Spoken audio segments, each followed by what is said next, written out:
Matt's plans for deadly destruction quickly unravel. Recap.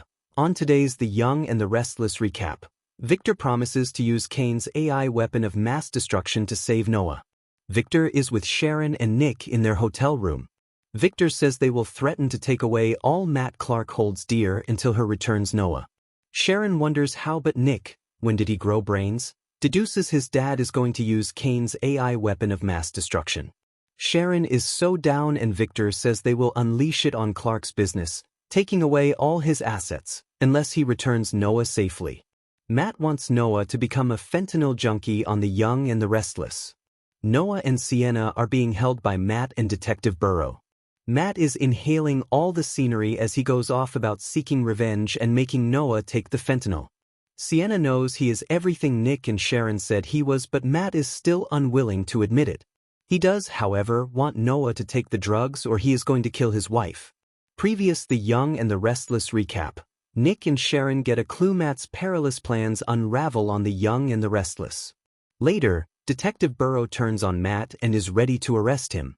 His backup Annie arrives and turns on Burrow. Noah takes the opportunity to knock the gun out of Annie's hands. Sienna and Noah make a run for it and head back to her bar. She grabs money and files and the two take off. Just afterwards, Matt arrives and hears them leaving and a car chase ensues. Victor back channels a call to Matt informing him of the AI program prepped to destroy him, but he doesn't care. Meanwhile, Noah calls his dad on Sienna's phone and updates him on the situation. Nick, who is suddenly the smartest man in the room, guides them to a public police and tells them to wait for the police. Victor tells Matt it's over and executes the plan to destroy him. Matt drives past the part and shouts, "This isn't over." What did you think of today's episode? Sound off in the comments and watch the video clip below. Keep checking back for the latest The Young and the Restless recaps. The story opens with Matt Darrow, a man once known for his meticulous calm, now pacing the concrete floor of an abandoned observatory as storm clouds crawl across the sky. For months, he has believed he is engineering a grand act of vengeance, correction, as he calls it, against a world he feels betrayed him. His tools aren't weapons in the traditional sense, they're hacked communication networks, timed misinformation streams, and a masterfully orchestrated cascade of panic he believes will bring cities to a standstill. But the recap begins not with power, but with a crack. 1. The first slip, a message sent to the wrong person. Matt's unraveling starts with a single mistake. A test message meant for his covert channel pings instead on the phone of Celia Ward, his estranged former colleague and the only person who still thinks there's a piece of humanity left in him. The message is short, ominous. Phase 2 initiates at dawn. Systems must fail together. Celia doesn't hesitate. She forwards the message to her contacts in the Civic Cyber Defense Bureau. What Matt intended to be the beginning of a citywide blackout becomes instead the beginning of a manhunt. When Matt discovers his error, his breath catches. For the first time in months, he feels something like fear, small but sharp. 2. The collapse of precision. Matt's entire plan depends on perfect timing. But once Celia's alert goes out, the clock stops belonging to him. He races back through his schedule, rewriting code, rescheduling triggers, moving pieces he once thought immovable. The recap shows him surrounded by glowing monitors, fingers shaking slightly as he types. His inner narration, once confident and cold, now reads with an anxious staccato. Every time he tries to advance one part of the plan, another buckles. His anonymous servers begin receiving increased scanning traffic. His safehouse routes are flagged for surveillance. System backdoors he spent months creating begin patching themselves as investigators close in. The perfect machine he imagined is suddenly exposed as what it truly was. A fantasy held together by secrecy. 3. Celia's choice. Meanwhile, Celia struggles with the weight of what she's unleashed.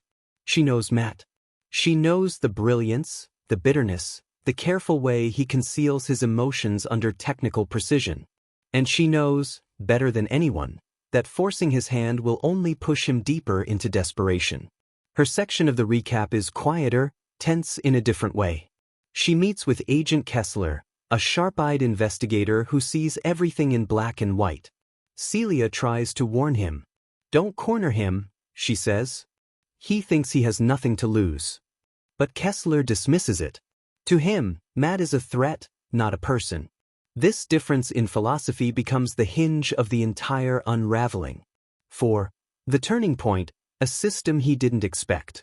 Matt had accounted for government agencies, private security firms, even rogue hackers who might interfere with his grid manipulation scheme.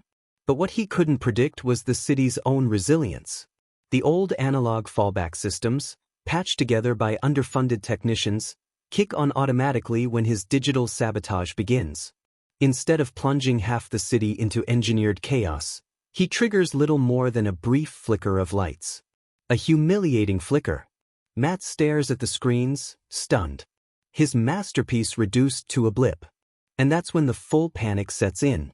He abandons the cautious pace that once defined him. He tries to brute force systems he once handled with surgical precision. He makes noise. Too much noise. Within an hour, investigators track the irregular traffic to a 3-block radius. Within 2, they narrow it to a single roof. 5. The confrontation in the observatory. The recap reaches its emotional high point when Celia insists on being the one to approach Matt. Kessler refuses at first, but the storm is worsening, the observatory's power flickering, and they're running out of time. Celia climbs the last staircase with only a flashlight and a beacon of hope she barely believes in anymore. She finds Matt silhouetted against the lightning-streaked sky, cables sprawled around him like the guts of a failed experiment. His eyes are hollow, not angry, but exhausted, defeated by the weight of what he tried to become. Is this how you thought it would end? She asks gently. Matt laughs a small, broken laugh. I thought it wouldn't have to end at all. She steps closer. It doesn't have to end like this. Let me help. There is a pause, long, trembling, caught between the crack of thunder and the slow blink of a dying monitor. Matt's shoulders slump. For the first time, he admits the truth. He didn't actually want destruction. He wanted to be seen.